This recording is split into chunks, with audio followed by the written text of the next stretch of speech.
तुकाराम महाराजाचा हा पण एक हिंदी अभंग आहे आणि हिंदी अभंगामध्ये त्यांनी माणसाचं जे चित्त आहे, जे मन आहे त्याच्याबद्दल त्यांनी सांगितलं की म्हणजे प्रत्येक माणसाचं चित्त हे कोठे कोठे असतं ते सांगतात।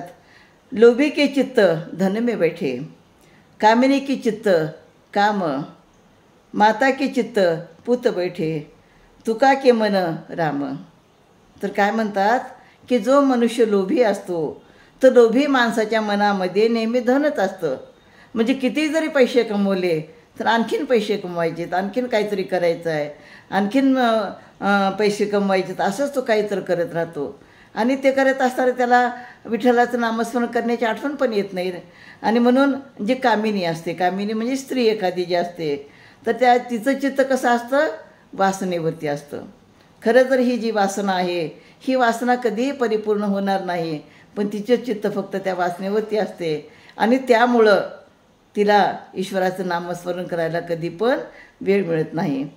आणि आपल्या एखाद्या आईचं चित्त कुणावरती असते, आपल्या मुलांवरती। आपली मुलं काय करत असतील, मुलाची काळजी करते, काय करायला पाहिजे त्याच्यासाठी सर्व काही ती करत असते।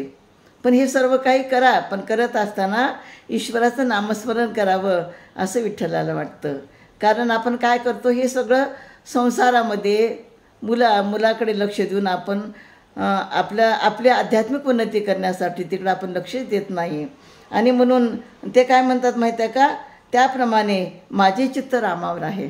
तर तुकाराम महाराज काय म्हणतात की माझं चित्त कुठं आहे, रामावरती आहे। म्हणजे रामाशिवाय मला कोणतंही माझ्या मनामध्ये भाव किंवा विचार येत नाही। म्हणजे लोभी माणूस जसं त्याचं चित्त धनावरती असतं, एखाद्या स्त्रीचं मन हे कामावरती असतं, कामभावनेवरती असतं, एखाद्या आईचं चित्त मन हे कुठं असतं, आपल्या मुलांवरती असतं। पण तुकाराम महाराज म्हणतात की माझं चित्त हे फक्त रामनामावरती आहे आणि तुम्हीही रामनामच आपल्या चित्तामध्ये धरा, असा उपदेश अभंगातून करतात। रामकृष्ण हरी।